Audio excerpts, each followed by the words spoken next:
Hola a todos, bienvenidos a otra semana más de Pato de Goma. Mi nombre es Jesús Armando Anaya y como cada semana, ahora sí, estoy con mi amigo Alfredo Pinto. Alfredo, volvimos. ¿Cómo estás? No, sí, empujones y estirones, pero aquí estamos al pie del cañón. Así es, así es. Se cumplió la meta de hacer el podcast en, eh, en el tiempo que dijimos, así que al menos lo estamos cumpliendo esta semana. Eh, no, es que la verdad, Alfredo y yo estamos llenos de trabajo y es muy fácil que terminemos cancelando esto porque pues lo hacemos voluntariamente en nuestro tiempo libre, pero estamos grabando, son como las 3 de la mañana, pero no, no es cierto. Pero sí es bastante Las 11 tarde. sí, pero las 3 no. Sí, vale. Bueno, Alfredo, ¿cuál es el tema de hoy? Vamos a comenzar ya. Híjole, pues creo que es un tema difícil para todos porque creo que en algún punto todos hemos pasado por eso, que son el ser despedidos y pues todos miramos ahora los despidos masivos de la industria tech y pues vamos a platicar un ratito de eso, experiencias que hemos vivido como siempre y qué hay pues de información al respecto. Así es, Alfredo, así es. Ese es un tema complicado. A mucha gente le ha afectado. Yo personalmente sigo enterándome de personas que conozco que pues los han despedido de su trabajo como programadores, como ingenieros, de todas las áreas, desde ingeniero de software hasta QA, hasta no sé, todo. De todo ha pasado. Soporte técnico, project management. Mm, es inmensa la lista de personas que se han quedado sin trabajo. Y bueno, supongo que podemos hablar un poco de qué está pasando, ¿no? Esto es un tema que ya se ha tocado. Nosotros no lo tocamos en su momento porque pues no estábamos grabando los podcasts cuando el auge. Ajá, sí. Pero a mí me tocó verlo así muy de cerca, de enterarme casi que por personas internas de alguna de estas compañías grandes de que, oye, está pasando algo aquí y después de eso ya ver las noticias de, hey, Amazon despidió tanta gente y así. Bueno, Alfredo, eh, ¿te gustaría que empezáramos hablando de el origen de todo esto? De qué es lo que se menciona, que la razón de por qué hubo este boom de despidos en la industria tech. Y bueno, yo podría comenzar con un poco de esa historia. Lo que se comenta ahí, dicen las malas lenguas, no sé, no sé, la Ujú. verdad es que la verdadera razón interna de todas las compañías nunca la vamos a conocer. Ellos tendrán sus motivos, pero bueno, hay una especie de conocimiento ya público y general de que la mayoría de las compañías de tecnología, y esto, bueno, todos lo sabemos, todos los que estamos en esta industria lo sabemos. La mayoría de las compañías grandes de tecnología tenían empleados de más contratados. O sea, tenían Sí, muchísima gente que no necesitaban y en parte es porque ellos mismos se vendían de esa forma como una empresa en crecimiento y eso eran números buenos en su momento para ellos. Seguimos contratando, seguimos necesitando gente y la verdad es que muchas de esas personas se dedicaban a hacer trabajo redundante o a hacer trabajo de experimentos que la compañía estaba haciendo, de nuevos productos, cosas que no estaban generando dinero en el momento. Entonces, yo no digo que eso estaba mal, solamente digo que las compañías en este año que comenzaron a tener problemas, bueno, este año no, a finales del año pasado, que comenzaron a tener problemas económicos, muchas de ellas decidieron empezar a cortar gastos y cosas que una compañía considera un gasto es sencillamente un área o un proyecto que no está retornando nada y que que no está sencillamente, produciendo dinero. Ajá. sí, no está produciendo dinero y que es sencillamente alguna inversión que estaban haciendo en algún proyecto interno, en algún producto que estaban desarrollando y que tuvieron que cancelar y comenzó a suceder. Y bueno, yo creo que esto fue un efecto bola de nieve porque al comenzar a despedir gente, compañías grandes como Amazon, las demás compañías comenzaron a preguntarse, y esto es algo que yo supongo que pasó, oye, si Amazon puede despedir a tanta gente y siguen funcionando, tal vez nosotros también tengamos que reestructurar la empresa. Y así es como comenzó esto, más o menos. Esto es la historia corta. No, y es que hay que tener en cuenta que existen dos tipos de compañías, sobre todo en las grandes.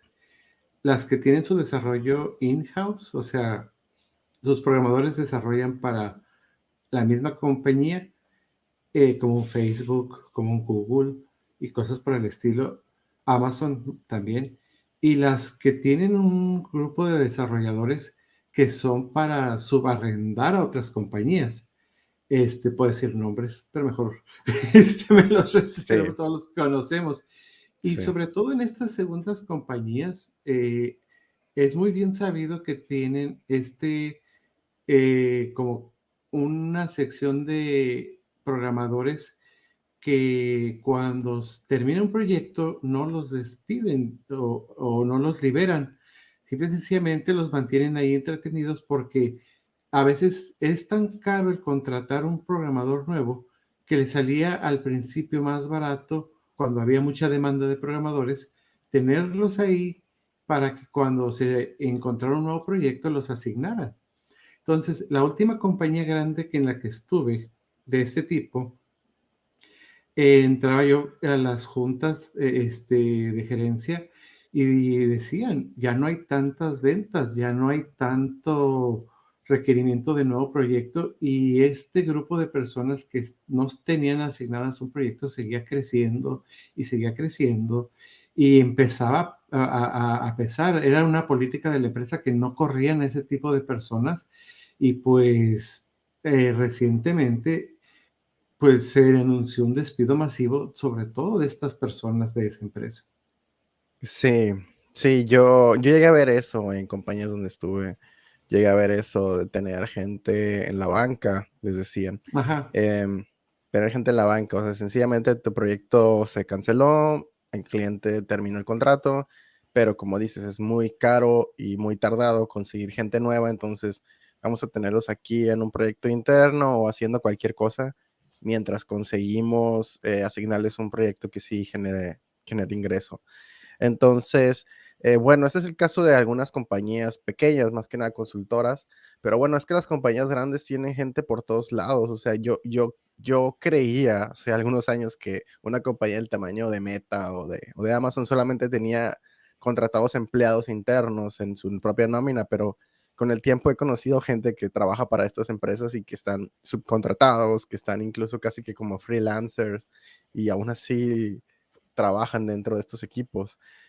Y es que llegan a tener, por un lado, tienen déficit de empleados en algunos proyectos clave o en algunas áreas que son cruciales para la compañía, como seguridad o los core projects, los proyectos que son el fuerte de la empresa y que es lo que genera la mayor cantidad de ingresos de esas compañías. Y por otra parte, pues tienen mucha gente contratada en áreas donde es sencillo o es más sencillo conseguir gente. Y bueno, no voy a hablar exactamente de cuáles áreas, pero sí hay áreas, hay que saber eso, hay áreas donde es más fácil conseguir gente porque hay abundancia de personas con esos skills y otras donde pues no se puede, ¿no? Como por ejemplo, algo sencillo, un ejemplo muy concreto, los core developers de Windows, por ejemplo deben de ser extremadamente valorados dentro de Microsoft y seguramente es muy difícil reemplazarlos. Pero algún frontend developer para la parte web de algún sitio, pues probablemente es más fácil de reemplazar. Entonces, lo que sencillamente ocurrió aquí son reestructuraciones enormes en ujú, donde estas compañías dijeron, bueno, tenemos todos estos empleados de más, vamos a despedirlos. ¿Por qué? Porque no podemos seguirlos manteniendo. Por una parte, yo creo que algunas de estas empresas lo hicieron por simples números, otras lo hicieron aprovechando, pues aprovechando el ride, ¿no? O sea, aprovechando que ya estaba la tendencia y empezaron a reestructurar, porque yo he sabido de empresas de todos los tamaños, o sea, empresas muy pequeñas, empresas medianas, todos aprovecharon para despedir personas que ya no querían tener dentro de sus equipos y bueno, supongo que la excusa era esa, o sea, tenemos una crisis económica, tenemos que recortar gastos, todas las empresas lo están haciendo. Y bueno, tenemos por aquí algunos números que no son muchos. A ver, déjame ver, que aquí ya moví un poco mi pantalla. Eh, No son muchos números, pero lo que yo quería tener a la mano era más o menos la cantidad de empleados que fueron despedidos. Mira, aquí tengo, por ejemplo, que en noviembre del año pasado HP despidió hasta 6,000 personas de sus equipos. Entonces, eso ya es un número bastante importante. 6,000 son muchas personas. Cisco llegó a despedir hasta 4,100 personas.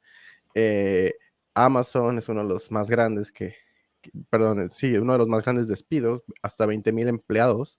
Eh, y bueno, otras compañías no se ha sabido muy bien cuántos han despedido, sobre todo si son compañías pequeñas.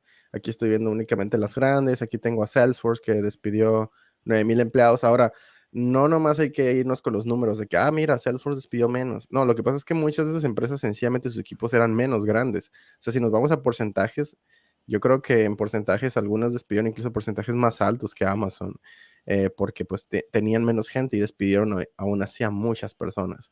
Entonces, aquí está el número de Twitter, pero de Twitter no vamos a hablar porque Twitter se cuece aparte. Twitter no Hubo despidió ahí una gente situación muy diferente, sí. sí, Twitter no despidió gente por necesidad. Bueno, em, lo que lleva como efecto el hecho de despedir a tantos programadores y programadores muy talentosos seguramente, porque estas compañías grandes no contrataban a cualquiera, es que seguramente la mayoría de los puestos que estaban abiertos en todas las empresas que no eran estos Big Tech, pues fueron cubiertos rápidamente por la cantidad de personas que necesitaba trabajo. Y eso hace que automáticamente, pues, se llenen todos esos espacios que se sonaba, que era muy sonado por muchos años. Oye, no tenemos suficiente gente en la industria tech para llenar todos los puestos. Esto es algo que se pregonaba a diestra y siniestra en, Ujú. para que te metieras a estudiar esto. Y bueno, pues, ¿qué pasó? Que yo creo que ya se llenaron, Alfredo. Se llenaron de golpe con toda la cantidad de gente que fue despedida de las compañías grandes. No, y mira, hay que tener en cuenta una cosa en la industria tech. Trabajamos por proyectos y eventualmente les va a pasar, por ejemplo, me ocurrió que en una de estas empresas grandes estábamos haciendo un proyecto y duramos 9 meses más o menos, todo el equipo de desarrollo. Pues éramos fácil 30, 40 personas, todos metiéndole el software. Y por ser un proyecto, el proyecto llega a su fin. Y cuando el proyecto llega a su fin, se quedaron con 5 personas para el mantenimiento y todos los demás nos fuimos a la banca, o sea, incluido, yo incluido. Nos fuimos a la banca y a buscar nuevos proyectos en la misma empresa grande.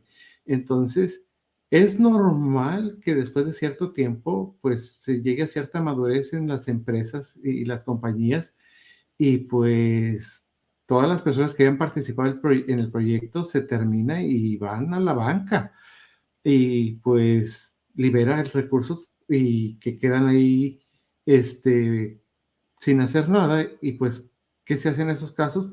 Se tiene que despedir. Sí, se tiene que despedir.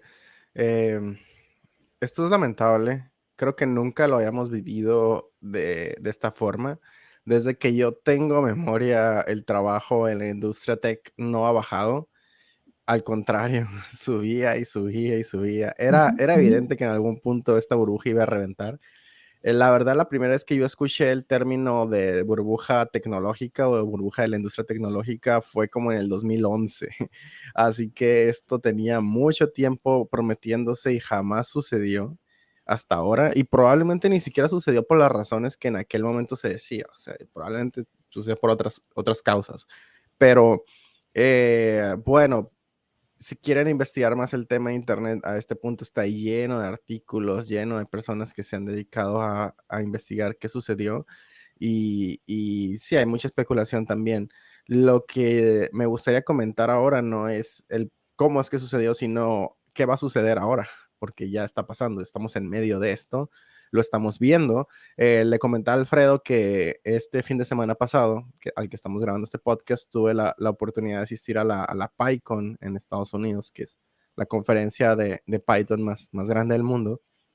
Y normalmente dentro de la PyCon hay una sección de como una feria del empleo de muchas compañías, patrocinadores que van y llevan sus vacantes abiertas para, para que los programadores apliquen, porque pues una PyCon es una conferencia más que nada para gente que trabaja en la industria tech. Entonces, este año en particular, la Feria del Empleo estuvo bastante pobre, es lo que yo noté. O sea, hubo muy pocas empresas, quién sabe cuántas de ellas tenían puestos abiertos de verdad o solamente estaban ahí para tener presencia y quién sabe cuántos puestos tenían. Entonces, sí estoy viendo un déficit. Entonces, también me tocó comentar con personas en la PyCon. Es algo bueno de ir a una de esas conferencias, de ver puntos de vista de otras personas. Y pues recopilé varios puntos de vista que me dieron, que no son ideas mías, pero considero que es importante comentarlas. Eh, por ejemplo, recuerdo que alguien me comentó que en este momento, pues la industria tech no es que se haya acabado, simplemente se convirtió en algo más parecido a cualquier otro trabajo, o sea, cualquier otro trabajo donde los puestos son limitados, no abundan, hay que hacer mucha más labor de venta para entrar y hay que cuidar más el trabajo que se tiene porque ya no se consigue otro tan fácil. Y pues sí, la verdad es que sí nos tenían muy mal acostumbrados, Alfredo. Sí, sí era muy sencillo conseguir trabajo como programador y hoy en día parece que aún puede que sea sencillo, solo que otra cosa que se está viendo afectada pues son los márgenes de salarios con los que se estaba jugando antes. Ajá. No, fíjate, a todos nos ha pasado los dos casos, en donde de repente te llegan muchas solicitudes de empleo en que dicen, aplica esta vacante, y tú, pues no quiero, estoy trabajando, o oh, sí, sí está mejor, me brinco a esa. Y como tú bien dices, nos rockstaríamos, ¿no? O sea, Sí. pero también a todos nos ha pasado, me ha pasado a mí, que en un empleo te dicen muchas gracias y te quedas un mes sin empleo y en la incertidumbre de qué voy a hacer, o sea, y que estás buscando y picándole y encuentras uno mal pagado y malas condiciones y dices, pues está bien, entro porque tengo la necesidad, hasta que poco a poco pues vuelves a mejorar, ¿no? Pero todos vamos a pasar por ahí, a todos nos va a pasar. Decía mi señor padre, a veces el pato nada y hay veces ni agua bebe, o sea, entonces es algo que tenemos que saber qué va a pasar. Sí, yo creo que sí estábamos muy mal acostumbrados. Es decir, llegamos al punto, lo comentamos en la temporada pasada que grabamos el año pasado en verano, el tema este de los bootcamps, Ajá. de que ya se estaba vendiendo a ese punto de, mira, estudia este curso de 6 meses, de un año y vas a tener trabajo porque se necesita muchísima gente. Yo creo que eso ya no es tan cierto. Yo Ajá. creo que al nivel de competencia, y digo yo creo tanto porque estas son opiniones mías, el nivel de competencia ahorita pues se movió, o sea, se movió la vara bastante. Entonces, si la cantidad de puestos se ve así de reducido y las compañías ahora se van a poner más selectivos con quién contratan, pues bueno, van a empezar a pedir una cantidad de skills bien grandes, donde yo creo que ya todo cuenta, donde yo creo que ahora ya te van a filtrar hasta por tener título universitario, aunque todos digan que no se necesita, pero ya se necesitan excusas para decir este sí, este no, porque no sabemos a quién contratar y nos están llegando muchos currículums. Entonces, va a pasar de todo. Yo recuerdo que en el 2009, cuando conseguí mi primer trabajo, si no tenías un título universitario casi que ni te consideraban para la entrevista. Eso cambió con el tiempo. Probablemente esa parte no va a cambiar tanto porque ya es muy sabido que no hace falta, pero sí se van a poner más piquis, diríamos. Se van a poner mucho más selectivos con la cantidad de currículums que reciben y con la calidad de los currículums que reciben y que el perfil que buscan haga más match con lo que necesitan. Antes era muy común que te contrataban para un puesto de Java, aunque ni supieras Java, eh, porque tenías otros skills que les gustaban y te decían, bueno, aquí te enseñamos, no importa, tienes todo lo Ajá, demás. sí. Probablemente algo de eso va a dejar de pasar, no sé, esto es especulación mía, Tal vez algo de eso va a dejar de pasar porque, pues, mira, ya me están llegando 30 currículums, nomás necesito uno, pues ya voy a buscar al que haga todo, al que llene más checkboxes, ¿no? De mi lista de requerimientos. Y pues eso son malas noticias para las personas con poca experiencia, porque yo creo que son los primeros que se van a ver afectados, a pesar de que digan, hey, las personas con poca experiencia son las que más fácil contratan porque son las que les pueden pagar menos, pero no, o sea, realmente las compañías van a necesitar cubrir puestos claves que también se les van a ir yendo porque en medio de todo este caos siguen pasando cosas que ya ocurrían antes, es decir, siguen renunciando personas porque ya no quieren estar en un puesto, por necesidades personales, por lo que sea, siguen renunciando personas y sigue habiendo rotación orgánica dentro de las compañías y estos Ujú. puestos requieren ser llenados. A pesar de que hayan despedido tanta gente, yo creo que Amazon sigue contratando personas para algunos puestos, a pesar de que todas estas empresas grandes hayan despedido, van a necesitar seguir contratando gente porque, bueno, no la van a armar con lo que tienen ahorita para siempre. Entonces van a necesitar esta rotación de nuevo y esa rotación va a ir aumentando conforme todo se estabilice. Yo creo que más bien en este punto nos desestabilizó bastante que todo fuera al mismo tiempo. Entonces, eso es algo que sin duda nos iba a afectar. Se va a ir calmando la situación con el tiempo, es decir, las compañías van a ir ajustándose a esta realidad nueva, se van a ir contratando personas, se van a ir llenando puestos, se van a ir autorizando presupuestos para proyectos nuevos que también tienen que pasar, no se van a quedar estancados por siempre. Y la situación se va a terminar normalizando, y con normalizando me refiero a que va a dejar de haber tanto desempleo en el futuro. Eso va a pasar sin duda, no lo dudo. Ajá. ¿Cuándo? No No, sé. ¿A qué ritmo? ¿Quién sabe? Y en el Inter, pues sí se van a ver afectados muchas personas con bajos skills o con poca experiencia. Esa es mi opinión. no, ¿y quién te dice que no intercambiaron puestos por puestos bien pagados por puestos menor pagados en otro país? Por ejemplo, un dato que se hizo muy curioso fue que ya la India en, cantidad de habitantes que hay ya superó a China. Entonces, India es sabido que es de los principales países que le mete muchísimo dinero a la educación y pues hoy por hoy sigue siendo el proveedor número uno de la industria tecnológica. Entonces, ¿quién te dice que estos puestos no los sustituyeron más bien por algo más barato? Simple y sencillamente.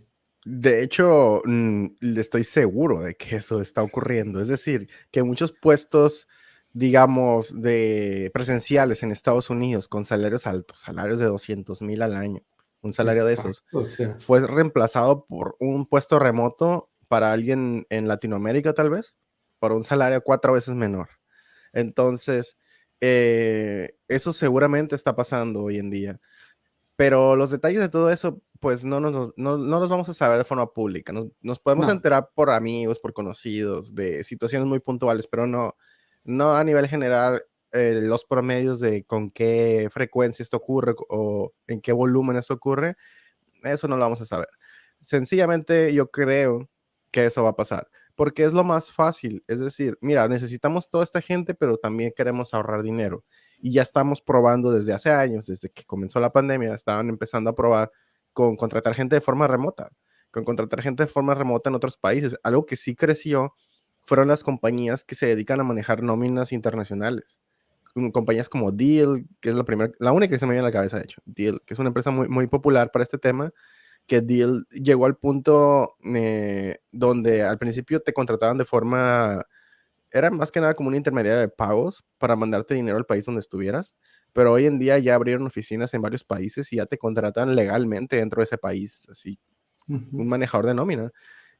Y listo, tienes un contrato, tienes prestaciones, tienes seguro, manejan tus impuestos, tienen una empresa que te contrate a pesar de que la compañía que te está contratando ni siquiera está en ese país. Puede que esté en Estados Unidos o en Canadá o donde sea que esté, y tú tienes un contrato legal en tu país. Entonces, eso hace que sea más formal el tema. Es algo que a las compañías de forma masiva les preocupaba porque contratar a un freelancer que realmente no tiene un contrato bien establecido y que realmente no hay muchas figuras legales respaldando eso, sí les preocupaba bastante a las compañías como para masificarlo. Seguramente startups se arriesgaban con ese tema, eh, sobre todo contratar gente que podría no respetar los contratos de confidencialidad y realmente no había figuras legales que los protegieran.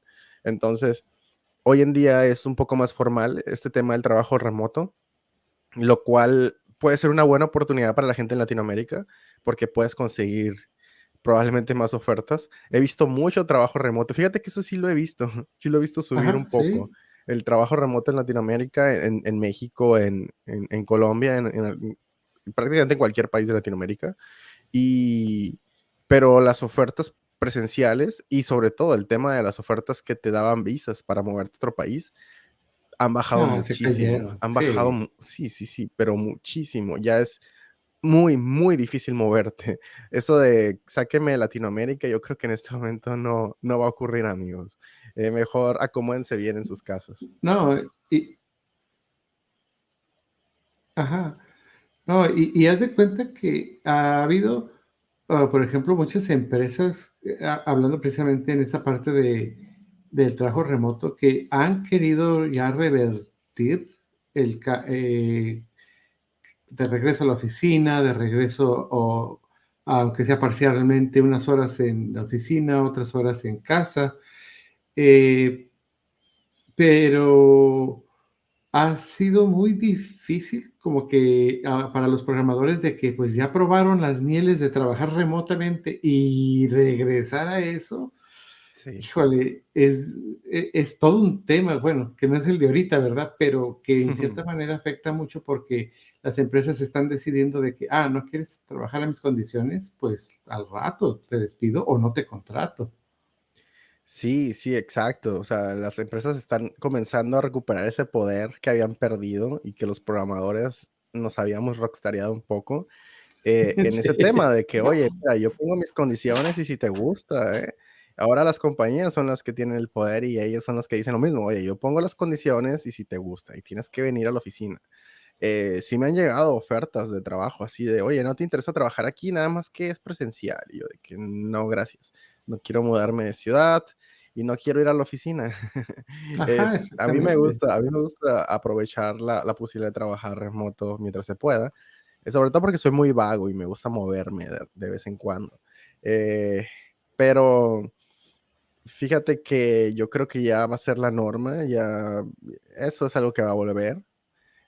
¿Por qué? Porque sí le veo ventajas. Yo le veo ventajas a trabajar en oficina para las empresas. Para los empleados, tal vez no tantas, depende, a veces sí es bueno.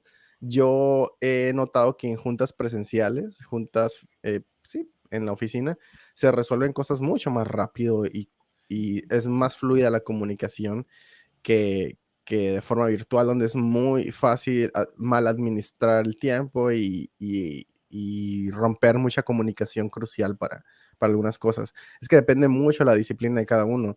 En la oficina, pues es más fácil, estás ahí, se habla, organizar una junta de 5 minutos para discutir un feature en la oficina es mucho más fácil que de forma remota, por mucho que digas, pues es que nomás haces una videollamada y se acabó. Sí, pero no es igual. Em, Mira, yo creo que las compañías se van a aprovechar por ese lado.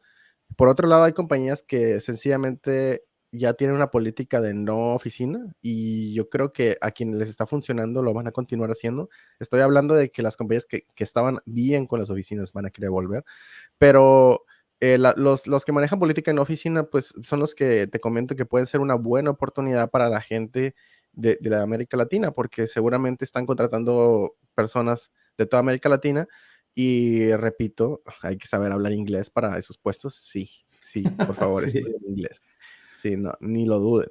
Y bueno, entonces, por ese lado, los salarios, hay que hablar de ese tema. Los salarios, pues sí, ya no van a ser estos salarios hiperinflados, súper bonitos, que parecía que, mira, dejé la universidad y gano más que un abogado. Bueno, amigo, tal vez ya no vas a ganar más que el abogado. Yo creo que ya mejor ya no presumes ese tema. Y quién sabe qué va a pasar ahí. Alfredo, ¿tú cómo has visto el tema salarial después de los despidos masivos? No, es que sí va a ser muy difícil. Mira, las empresas se están contratando a través de estas terceros que tú mencionabas.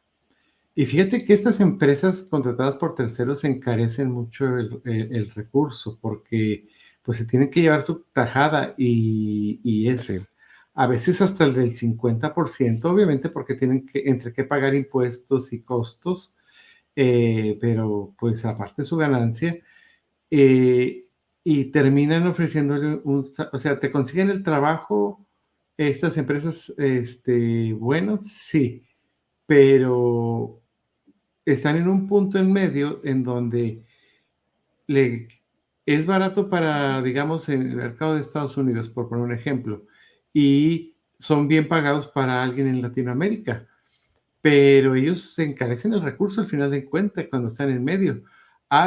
Conozco pocas empresas que han sabido brincarse a estas empresas en medio y tanto ellos pagan todavía menos y los programadores ganan más. Allí es donde he visto que si conseguiste una de esas, wow, ya te sacaste la lotería, porque estás logrando ganar más que el promedio en Latinoamérica, siendo tú un gran ahorro para lo que costaría lo mismo un programador al otro lado. sí, sí. Mira, aquí el mejor trato que puedes hacer es trabajar directo para la compañía sin intermediarios, pero seamos honestos, esas oportunidades no abundan. Lo más probable es No, que son te muy toque, escasas. sí, lo más probable es que te toque trabajar a través de algún intermediario o a través de alguna oficina local, porque también hay compañías que tienen oficinas locales, las Big Tech tienen compañías en México, por ejemplo, y hay quienes contratan compañías que no se dedican a hacer negocio de ser intermediarios, que más bien manejan nóminas. Ellos cobran menos comisión, es más sencillo su trato, y bueno, yo creo que también a través de eso es una buena oportunidad. De cualquier forma, en este momento, eh, yo creo que los trabajos no abundan, así que una recomendación es no dejen su trabajo actual. En caso de que quieran cambiar de trabajo, no dejen su trabajo actual hasta que no tengan bien firmado el nuevo. Y tengan paciencia porque en este punto sí va a tomar tiempo conseguir trabajo y lo mejor es negociar con ventaja. Así que siempre intenten mantener una posición por muy frustrados, por mucho que no les guste su trabajo, no lo dejen. Eh, Al menos no de forma no meditada y, y pues tengan paciencia con ese tema. Si tienen buena experiencia en alguna tecnología que tiene una demanda alta, seguramente van a conseguir algo. Es decir, no es como que no haya trabajo. Yo creo que más bien mucho trabajo que se estaba solicitando casi que porque siempre estaban contratando gente, es lo que se va a ver afectado. Y sobre todo, también se habló este año, a principios de este año, de que, y esta es una estadística que no tengo aquí, pero bueno, la recuerdo bien. Creo que este año la cantidad de personas ofertando sus currículums como programadores de JavaScript superó a la cantidad de puestos que estaban abiertos para programadores de JavaScript. Es decir, que ya hay más oferta que demanda de programadores de JavaScript, por lo que en este momento tal vez no es una buena idea ser programador de JavaScript. Bueno, no es cierto, sí, o sea, si eres un programador muy senior, seguramente vas a ser el que Vas a consideren tener. para esos puestos. Pero es que, Alfredo, yo creo que todo mundo se ponía a estudiar JavaScript cuando empezaba a aprender programación en Aprende. algún cursito, algún bootcamp, en algún tema así sencillo. Ajá, es que es el más fácil para entrar a frontend y backend, o sea, pero por ejemplo, cuando estaba en una empresa donde solicitábamos programadores, no sabes cómo sufríamos por programadores de iOS, de Android, de Go, o sea, era de que encontrábamos uno y todos los departamentos nos lo estábamos peleando, o sea, de que Sí, no, yo lo quiero, yo lo quiero, yo lo quiero, y porque no había nadie a buen nivel. O sea, sí. estudiaron mucho de JavaScript, sí, porque pues es el que, como bien apuntas tú, nos permite entrar a backend y frontend y listo. Pero ya cosas más especializadas, hay demanda, nada más que pues son más difíciles de aprender. Claro, claro, o sea, mientras más nicho la tecnología, más complicada esté, la curva de aprendizaje es alta, seguramente no hay tanto trabajo, pero los pocos puestos abiertos tampoco están recibiendo tantas personas.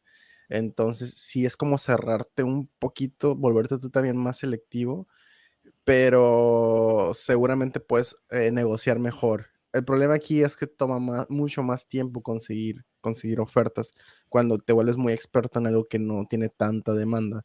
Eh, Mira, yo creo que iOS tiene mucha demanda y como dices, Sí. no hay tantos programadores como podría haber. ¿Por qué? Por dos razones. Una, programar iOS es más difícil que programar JavaScript, si lo es. Dos, necesitas una Mac y las Mac no son baratas. Entonces, la gente no puede estudiar iOS aunque quieran, porque no tienen la posibilidad de comprarse una computadora Mac. Y bueno, yo creo que eso hace que los programadores de Android aumenten un poco comparados con los de iOS.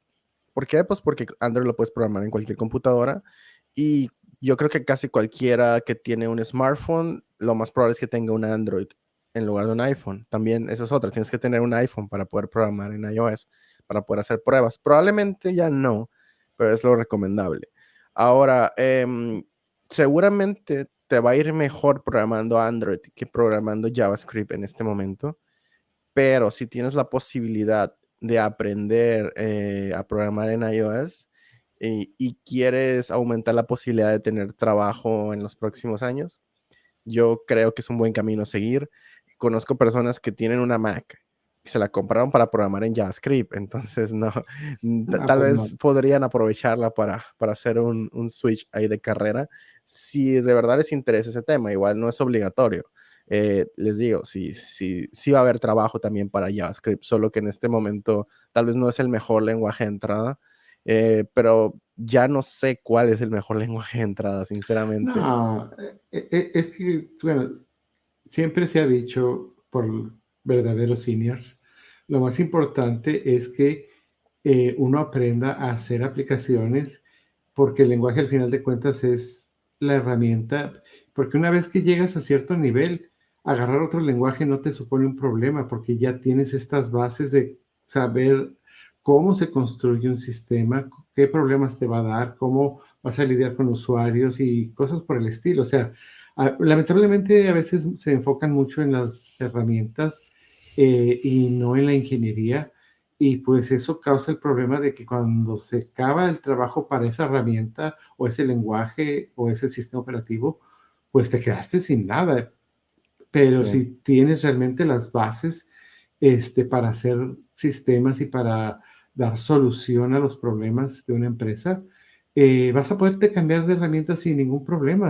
No te va a costar trabajo y eso es lo que quizás deberían de tener más en cuenta porque en los bootcamps son muy buenos para enseñarte a usar herramientas, pero carecen de tantas, tantas bases que, pues, dicen por ahí, tienes que pagar el precio del novato y si no lo pagas, vas a seguir siendo novato toda la vida, o sea, tienes que Sí. picar piedra. Sí, hay una serie de cursos que me gusta recomendar a la gente que pues no estudió un background eh, universitario o un background grande en Computer Science, que son los cursos de Harvard gratuitos, los de CS50 o Sí, CS50. Estos cursos son bastante buenos para darte bases de Computer Science, de ciencias de la computación en general. O sea, te van a enseñar todo este tema de estructuras de datos, de algoritmos, de cómo funciona la arquitectura de un computador. Te van a enseñar muchas de las bases que realmente no son propias de ningún lenguaje, pero son parte de todos los lenguajes. Y ahí vas a ir aprendiendo que realmente lo que creías que era JavaScript, realmente, pues JavaScript solamente era el lenguaje en el que hacías algo que se puede hacer en cualquiera. Eh, y bueno, entender, sinceramente, perdón, y es otro comentario, sinceramente yo creo que JavaScript nunca fue un buen lenguaje para empezar a aprender programación, porque es un lenguaje que sigue un patrón que no es no es un patrón muy estandarizado, o sea, es un patrón de cómo funciona un navegador Ajá. y es bastante difícil el patrón de JavaScript. Sinceramente jamás lo consideré como el mejor lenguaje de entrada y había gente que se le complicaba mucho por lo mismo, porque oye, es un lenguaje que está basado en observadores, que está basado, me voy a poner un poco técnico, pero el que me entienda sabrá a qué me refiero, está basado en llamadas asíncronas, en conexiones con servidores, o sea, es un nivel de complejidad alto con el que estabas comenzando, cuando otros lenguajes tal vez más de backend o incluso los lenguajes de programación móvil, pues son mucho más simples en ese aspecto de que estás trabajando a nivel de que tu programa se esté ejecutando en esa misma máquina sin tanta asincronidad y bueno, eso es una opinión bastante personal de JavaScript. No Ajá. digo que es un mal lenguaje, solo digo que jamás pensé que era el mejor lenguaje para iniciar. Para mí Python es el mejor lenguaje para iniciar, pero bueno, esa es otra historia. Ah, Es otra historia. fíjate que estoy de acuerdo contigo en que, y mira que yo no soy programador Python, ¿ok? Pero sí estoy de acuerdo en que Python es ahorita el mejor para iniciar. Eh, porque, bueno, cuando yo comencé a programar, era Visual Basic o Basic a secas, con el que se comenzaba. eh, y no era tan bien visto que aprendieras en ese lenguaje Sí, a sí programar. recuerdo eso. Fíjate que sí era poderoso y sí era bueno, pero los de C, como lo dije el podcast pasado, los de C y C++ odiaban a Visual Basic con cierta y justa razón, porque pues con 3 líneas de Visual Basic hacías lo que 100 líneas de C, y los de C o C++ decían, pues es que podemos eficientizar muchísimo más rápido la memoria y ta. Lo mismo que decían de Visual Basic, y hazte cuenta que es lo mismo que dicen ahorita de Python. Pero al final es un buen lenguaje que te da una introducción hacia que empieces a hacer cosas importantes de forma muy inmediata, con un lenguaje bien pensado, bien estructurado, que es que sí, yo trabajo con JavaScript de muchos años, me gusta mucho y todo, pero reconozco que está difícil, o sea, no es el mejor para empezar. Sí, está complicado. Y bueno, otro tema que me gustaría tocar es el de, bueno, es un comentario. Me gustaría comenzar con esto. Un comentario que también me hicieron ahora que tuve la oportunidad de platicar con gente de este tema. Y me gustó el comentario, me gustaría repetirlo. Fue más o menos así. No, lo que esta persona me comentó fue que por los últimos años, 5 o 6 años, nos habíamos mal acostumbrado a que se necesitaba muy poco para entrar en la industria tech y que te pagaran muy bien. O sea, regresamos al tema de los bootcamps, los cursos, Ajá, sí. es todo este tema de, mira, ¿para qué estudias 4 años de uni? Y repito, no digo que necesites la uni, solo digo que por aquí se está vendiendo esto. Y pues ya no es una realidad eso. En este momento eso ya no es una realidad. Ya no puedes hacer tan poquito para que te paguen tan bien y sencillamente se convirtió en un poco un empleo más, o sea, un empleo más de cualquier industria donde necesitas hacer bastantes puntos y cuesta años hacerlos y pues hay que hacerse a la idea de eso. Es decir, desgraciadamente mucha gente que veía como salida rápida o salida relativamente rápida y cambiarse de carrera y meterse a tecnología para tener una mejor vida en el corto plazo, no sé si lo van a poder seguir haciendo. Tal vez sí, pero va a costar más, ya no va a ser así de fácil. No digo que nadie debería dejar de estudiar esto, al contrario, siempre va a haber trabajo aquí. Sí, ¿por qué? Porque el mundo depende demasiado de la tecnología, el trabajo no se va a acabar en esta industria, jamás. Solo va a cambiar y tal vez va a cambiar la forma de entrar en donde se va a necesitar ser un poco más profesional. Entonces, no se frustren por este tema de que, oye, ya me entré todos estos cursos y sigo sin conseguir trabajo y sigo sin, porque así es. O sea, realmente la mayoría de los que comenzamos en esto, cuando no abundaba el trabajo, eh, nos tocó pues que esto no era algo que se resolvía en poco tiempo. O sea, recuerdo que mínimo tú sabías que tenías que juntar esos 3, 4 años de experiencia para que se te empezaran a facilitar las ofertas, porque casi todo el mundo te pedía eso. Y eso es a grosso modo, o sea, porque aparte de eso se te van a pedir skills en ciertas áreas, se te va a pedir que seas muy experto en ciertos frameworks, lenguajes, arquitecturas. Y repito, viene de la mano con el tema de que ahorita hay más oferta que demanda, entonces hay más programadores buscando trabajo que empresas abriendo puestos, por lo que se van más selectivos en este momento. Así que sí, por ahorita no va a ser tan fácil entrar como alguien nuevo, como alguien que apenas está cambiando. Y si conseguiste la oportunidad de entrar como practicante o un puesto muy junior en alguna empresa, pues aprovéchala y crece lo más que puedas y sigue estudiando, no dejes de estudiar y no creas que lo básico que ya aprendiste va a ser suficiente por un tiempo. Yo creo que aprender HTML, JavaScript básico y CSS ya no es para nada algo que te vaya a garantizar un trabajo. Vas a tener que llegar un poco más lejos que eso. Y bueno, no son palabras bonitas, pero las cosas como son, ¿no? O sea, ahorita hace falta hacer un poco más de carrera para, para poder garantizar que te va a ir bien en esta industria. Y esa carrera va a tomar más tiempo que esos 6 meses, que ese año de bootcamp. No, y todos nos está pasando lo mismo, fíjate. A mí, sobre todo en estos últimos 2 años, me ha tocado tener que aprender mucho de todo el área de DevOps, de todo el área, sobre todo de seguridad. No tienes idea. O sea, antes sabía lo básico, poder,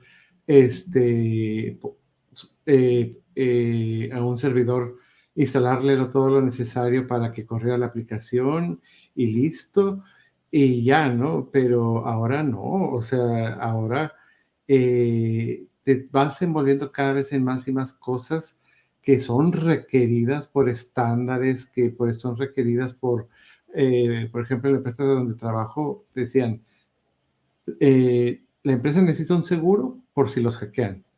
Y el seguro te pide todas estas listas de cosas de seguridad que tienes que pasar. Y que llegan y te dicen, aquí está la lista, haz que pasen.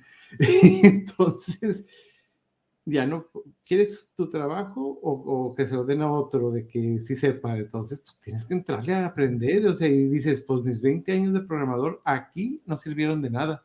¿Por qué? Sí. Porque me tengo que actualizar, me tengo que seguir metiendo a esto para poder seguir estando a la altura de lo que requiere una empresa. Sí, sí, sí, estoy de acuerdo. Fíjate que yo también, o sea, yo también sigo en constante aprendizaje. Hay cosas que yo pensaba que no iba a tocar o que estaba muy a gusto sin tocar por mucho tiempo y Ajá, que ajá. hoy en día, ¿sabes qué? Mira, tienes que hacer este curso, tienes que hacer esta certificación, tienes que hacer esto porque ya va por aquí. O sea, ya te tienes que volver un poquito más experto en esto y en esto otro. Y me refiero a cosas, como dices, cosas de la nube. Tal vez si no eras el que tocaba la parte de AWS o de Azure en tu empresa, porque decías, bueno, hay un equipo de DevOps que lo hagan ellos.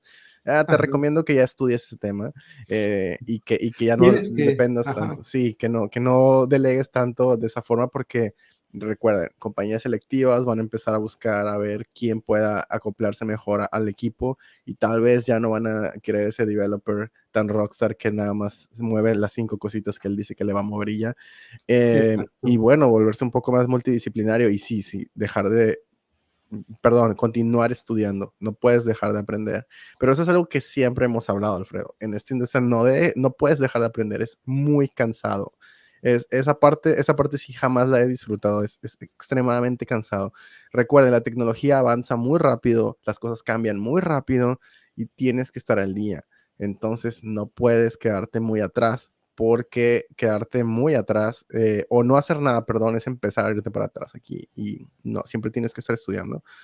Otro tema, mira, sobre todo para algunos puestos muy, muy nuevos o muy experimentales, como son muchos de estos temas de machine learning o de ciencia de datos para la gente que está estudiando esos temas, yo me he topado con algunos datos curiosos ahí. El otro día estaba escuchando un podcast de una persona que se llama, ay, se me olvidó su nombre, Jeremy Coyle, no recuerdo si era Coyle, pero bueno, a lo mejor le estoy inventando el nombre, se llama Jeremy, eso sí me acuerdo. Bueno, este tipo tiene una compañía que se dedica a dar cursos de computer vision orientado al área de self-driving cars. Es muy de nicho, muy, muy de nicho, pero estoy poniendo esto como ejemplo.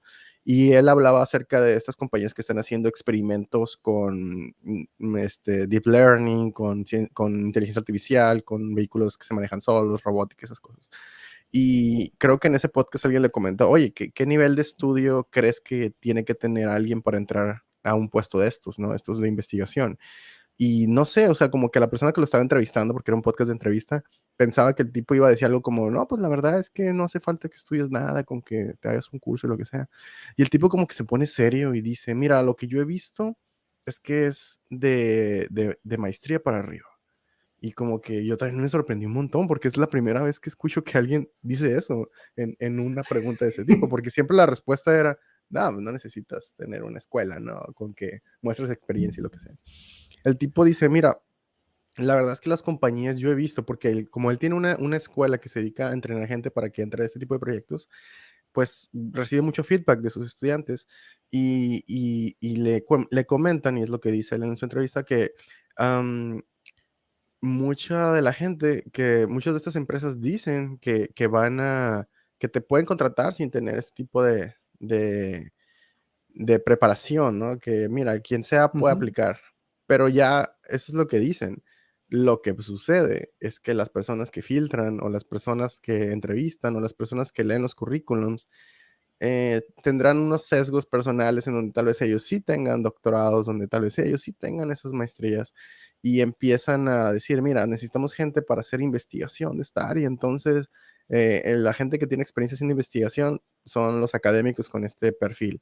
Y sí se está haciendo esa discriminación a nivel académico o a nivel de background académico para ese tipo de posiciones que son muy de investigación y que son muy nuevas. Entonces, entrar a trabajar a una empresa de este tipo que está haciendo inteligencia artificial y cosas por el estilo, y seguramente alguien me va a decir, oye, yo entré a trabajar y no tengo nada de eso. Sí, pero también fíjate qué puesto tienes, ¿no? Porque lo que esta persona comenta es que él mira que son como un 80% masters y un 20% PhDs y que hay techos internos en muchas compañías de investigación. Entonces, sí, hay toda esta área de la parte de investigación sí requiere un perfil muy, muy avanzado para poder entrar. No toda la industria tech es, mira, aprendí en mi casa leyendo libros y aquí están mis Ah, proyectos. No todo es así, esa es la verdad, o sea, hay que decirla. Hay puestos en compañías donde sí van a decir, mira, este puesto no te lo vamos a dar si no tienes un doctorado. ¿Por qué? Porque el director de esta parte del proyecto tiene que tenerlo. Y yo siempre uso el ejemplo de que una de las primeras compañías que dijo, oye, vamos a contratar gente aunque no tenga la universidad acabada fue Tesla. Y al mismo tiempo, una de las, no la única, pero una de las primeras, y al ajá. mismo tiempo, en la penúltima presentación, no la última, la penúltima presentación del año antepasado que hizo Tesla mostrando sus avances, presentó a su director de inteligencia artificial. Y yo recuerdo, porque yo estaba viendo la presentación, recuerdo que lo primero que Elon Musk menciona de su director de inteligencia artificial es que había estudiado el PhD en Stanford. O sea, fue el primer dato que dio. O sea, dije, bueno, por un lado dices que no te interesa el tema y por otra parte es lo primero que presumes, ¿no? Entonces no estás siendo coherente con lo que dices. Por eso te digo, una cosa es lo que se dice y lo que se presume, y otra cosa es lo que sucede. Eh, Repito, personas, como No, paréntesis, que tengan la posibilidad de estudiar, no lo dejen, por favor. ¿Y qué ibas a comentar, Alfredo? Perdón. no, y es que sobre esa misma línea, así muy rápido, casi todos estamos acostumbrados a hacer el software enterprise, que sí está difícil porque aplicar reglas de negocios en software es, creo que de lo más difícil que me ha tocado, pero a la vez es en lo que me especializo, entonces estoy sesgado. ¿Por qué? Porque no es lo mismo hacer una página donde necesitas un frontend y donde trabajas con un lenguaje a tener un puesto donde alguien hizo el sistema operativo, hizo el browser, hizo el lenguaje y el compilador del lenguaje. O sea, ya para esos puestos no, con un bootcamp ni de chiste, o sea, lo No, haces. no, ni de Entonces, chiste. puedes hacer algo para nivel enterprise porque tienes la herramienta que ya te ayuda con esa parte, pero el que hace las herramientas es otro boleto y sí, no veo a alguien, o sea, yo no estoy capacitado para eso. Sí, Este, sí, claro. Mira, perdón que te interrumpo, pero yo siempre ponía de ejemplo, ¿cuántas personas conoces haciendo JavaScript? Muchas. ¿Cuántas personas conoces contribuyendo al core del motor de JavaScript? A exactamente. nadie, seguramente. Entonces, sí, hay de todo. Y para mí siempre la discusión fue, oye, la verdad es que estamos hablando de cosas diferentes porque me estás diciendo, no se necesita una escuela, no se necesita mucha experiencia para entrar a trabajar en algo bien específico, haciendo un producto tal vez. Pero la verdad es que esto sigue siendo una industria de ingeniería, de software y de computer science y de backgrounds, donde mientras más preparado estés, mejor te va a ir. Y esa preparación no se va a quedar en, mira, sé HTML y CSS. Perdón, pero esas son las cosas más sencillas que hay.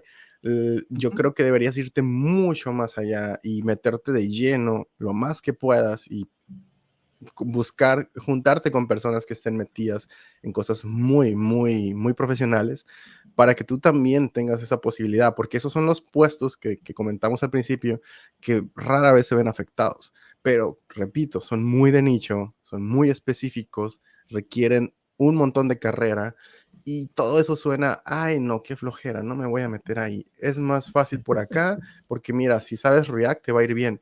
Bueno, tal vez hoy en día ya no es tanta la realidad y deberías, no deberías, no voy a decirte qué hacer, pero mi consejo es, podrías aprovechar el hecho de que ya de todas formas ya no es tan fácil entrar a nada y pues especializarte en algo aunque suene complicado, porque yo creo que sí se le ha estado haciendo el feo a todos estos puestos que suena que hay que ir a una oficina a trabajar y que son más de core developer en alguna tecnología o en algo mucho más profesional o trabajar incluso con cosas como ROS o C++. Es algo que realmente no escuchas a nadie diciendo. ¿Y cuándo fue la última vez que viste un bootcamp de C++, Alfredo? Realmente nadie está aprendiendo esas No, cosas. y mira, yo hace 10 años, fíjate, hace 10 años leí esto, si no es que poco más, que para ser un experto en C o C++, necesitabas mínimo 10 años, pero de estar ahí picando código Sí, te todos creo. los días. Y era para hacer un buen nivel, pero los masters estaban arriba de 20 años nomás dedicado a eso, y que aún así, que en SET hay cosas que son tan profundas y tan grandes que se les barre. Entonces, ese tipo para llegar a ese tipo y ese nivel, un concepto que recientemente aprendí fue el de pagar el precio del novato. No sé si lo has escuchado, que es, todos empezamos como novatos y cuando eres novato se ríen de ti, se burlan de ti, te van a dar para abajo, que te van a decir que no sabes, te van a decir, o sea, es muy difícil, la vas a regar, vas a tener un montón de errores, y cuando empiezas con realmente a meterte a aprender de forma profesional las cosas, tienes que pagar el precio del novato, porque eventualmente si no desistes, vas a empezar a agarrar el nivel, vas a empezar a ser alguien y vas a empezar a crecer en todos los sentidos, profesional, sueldo y lo que tú quieras. Pero si no estás dispuesto a pagar el precio del novato, pues todo el tiempo vas a estar chalaneando, que es la palabra que mejor se me ocurre para ese término. Sí.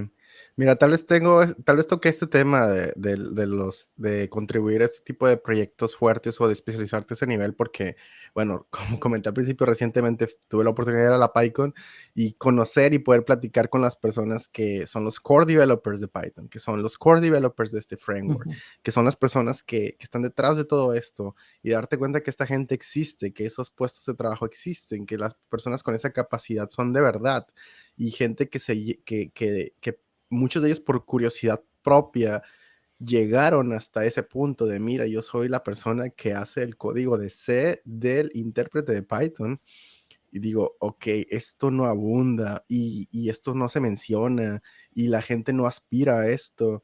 Y Ujú. personalmente me molesta mucho esa situación de ver que aquí en la mayor parte de América Latina lo más que queremos es rápido, fácil y estudiar lo menos posible para que me paguen ya. Y Mucho. bueno, está bien, seguramente lo puedes conseguir, pero luego pasa esto, que eres muy fácilmente reemplazable porque aprendiste a hacer lo fácil, lo rápido que todos aprendieron a hacer.